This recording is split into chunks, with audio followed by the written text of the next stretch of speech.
साथियों, मैं ज्यादा लंबी चौड़ी भाषण नहीं दूंगा, ज्ञान की बात नहीं करूंगा, बहुत छोटी सी बात रखूंगा आप लोगों के सामने कि जिस देश में कीकर पूजता हो, कीकर का पेड़, पीपल पूजता हो,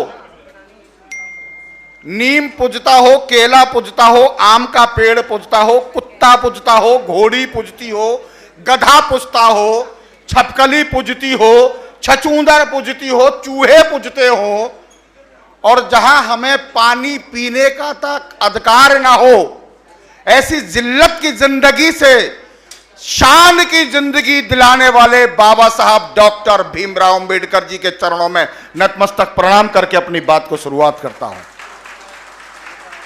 साथियों, आज जो आप यहां पर बैठे हैं तो केवल बाबा साहब डॉक्टर भीमराव अंबेडकर साहब की वजह से बैठे हैं। जो आप यहां पर आप अपने बच्चों को अवार्ड ले रहे हैं, यह बात सबको पता है, लेकिन मैं एक बात कहना चाह रहा हूं।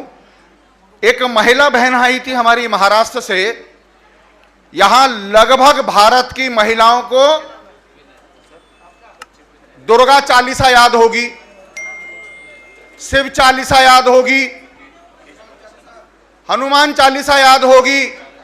आपने सबको याद किया, चारों वेदों को पढ़ा, 6 शास्त्रों को पढ़ा, 68 तीर्थों पे गए, लेकिन आपने कभी अपने बच्चों को यह नहीं बताया कि हमारे लिए हमारी बहनों को पढ़ने का जो अधिकार दिलवाया, वो हमारे बीच में जिन्होंने ये संघर्ष किया, जिन्होंने हमारी माताओं और बहनों को पढ़ने का अधिकार दिया, वो कोई और नहीं, माता सावित्रीबाई फुले थी, जिनको आपके बच्चों को, अपनी बेटियों को याद रखना चाहिए, उसकी जीवन संगिनी को याद रखना चाहिए।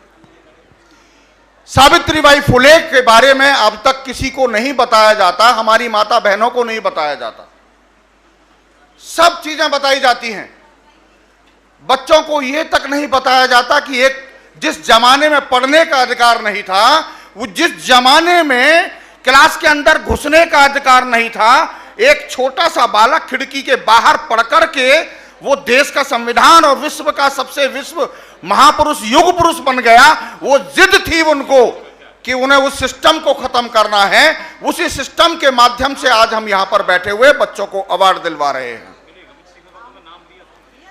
साथियों, एक सबसे बड़ी बात यह है कि आपने सबको पूजा, सबको देखा, लेकिन आपके घर में कम से कम बाबा साहब की तस्वीर आज तो ये प्रण करके जाओ कि जिन बच्चों को यहां अवार्ड मिला है, जिनकी बदौलत मिला है, जिससे पढ़ने का अधिकार मिला है, वो आज ही जाएं और आज ही अपने घर में रिसेप्शन के अंदर बाबा साहब की तस्वीर तो कम से कम लगाएं, जिनकी बदौलत आपके बच्चे को IAS, IPS, डॉक्टर, इंजीनियर और यहां अवार्ड लेने का मौका मिल रहा है। क्या आप लोग इस बात के लिए अपने ड्राइंग रूम के रिसेप्शन में क्या आप लोग लगाएंगे? बताइए कितने लोग ऐसे हैं जो बाबा साहब की तस्वीर लगाएंगे?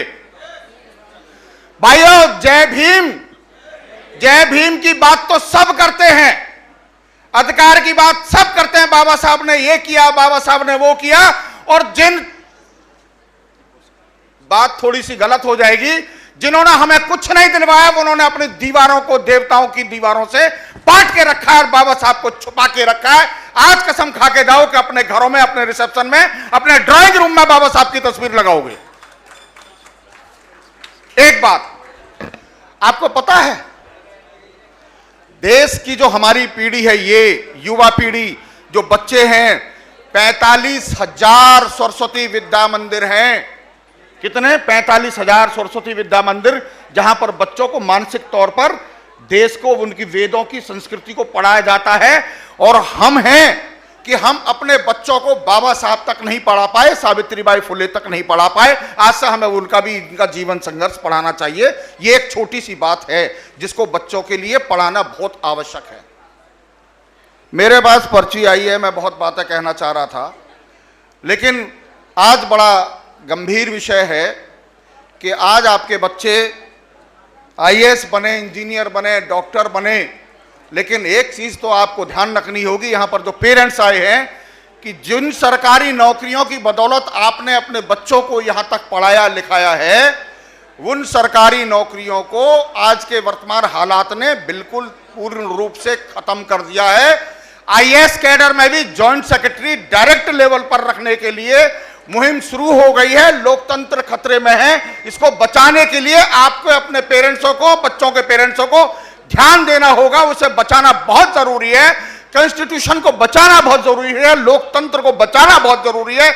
नहीं तो हमारे बच्चों की पढ़ाई लिखाई व्यर्थ जाएगी, क्योंकि सारी की सारी सरकारी नौकरियां ठेकेदारी में जा रही हैं। सारी संस्थाएं सारी की सारी प्राइवेटाइजेशन हो रही हैं। आपको इस पर ध्यान देना होगा। ये राजनीतिक नहीं, ये गैर राजनीतिक नहीं, ये हमारे जीवन का रास्ता है, जिससे हम लोगों को तरक्की का रास्ता मिला है। ये जीवन का हमारा रास्ता है, जिससे हम लोग पढ़ लिख करके ऑफिसर बने हैं और हमारे बच्चे पढ़ लिख करके इंजीनियर और डॉक्टर और आईएएस बन रहे हैं। इसलिए मैं आप लोगों के सामने दो तीन चीज और एक कहूंगा कि जो लोग, बेशक ये यूट्यूब चैनल जो हमारा सोशल मीडिया है, ये इस मेरी बात को वायरल करें कि दोस्तों आज की डेट में इतना युवा बेरोजगार है कि कावड़ लेने के लिए पिछड़ी जाति और दलित जाति का ही सबसे ज्यादा कावड़ यात्रा ढो रहा है, जिससे आईएएस नहीं बनेंगे, आईपीएस नहीं बनेंगे, ना डॉक्टर बनेंगे, ना इंजीनियर बनेंगे। आपने योग्यता प्राप्त की है, आप योग्य हैं, आप पढ़े लिखे हैं। आप अपने पड़ोसियों को, आप अपने बच्चों को इन चीजों से अवगत कराइए कि आपका रास्ता शिक्षा के विद्यालय से आपको इंजीनियर बनाएगा, आपको डॉक्टर बनाएगा, आपको आईएएस बनाएगा, आपको देश का अधिकार बनाएगा, आपको देश का अधिकारी बनाएगा। सत्ता में राजनीति पढ़ाना बहुत जरूरी है। एजुकेशन के साथ साथ अपने बच्चों को सोशल नेटवर्किंग, सोशल जो समाज में एक्टिविटी हो रही है उनको भी अवगत कराना बहुत जरूरी है। साथियों, बार बार मुझे मैसेज मिल रहा है, ज्यादा समय नहीं ले रहा हूं, मैं अपनी बात यहीं समाप्त कर रहा हूं। एक बार मेरे साथ दोनों हाथ उठा करके अगर मेरी बात पसंद आए तो आज ही अपने घर में बाबा साहब की तस्वीर रखिएगा, माता सावित्रीबाई फुले की तस्वीर रखिएगा और इनके ऊपर एक और महात्मा ज्योतिबा फुले जो हमारे राष्ट्रपिता हैं उनकी तस्वीर जरूर रखिएगा, जिन्होंने हमारे लिए, महिलाओं के लिए, बहन बेटियों के लिए शिक्षा का अधिकार दिलवाने के लिए अपनी पत्नी को पढ़ा लिखा करके उन्होंने इस देश की महिलाओं को पढ़ने का अधिकार दिलवाया। इसलिए आज मैं एक बार सब फिर लोगों को पुनः धन्यवाद देता हूं और इस कार्यक्रम के आयोजकों को मैं धन्यवाद देता हूं, बार बार धन्यवाद देता हूं। मेरे साथ एक बार बोलेंगे दोनों हाथ उठा करके, जय भीम, जय भीम, जय भीम। धन्यवाद।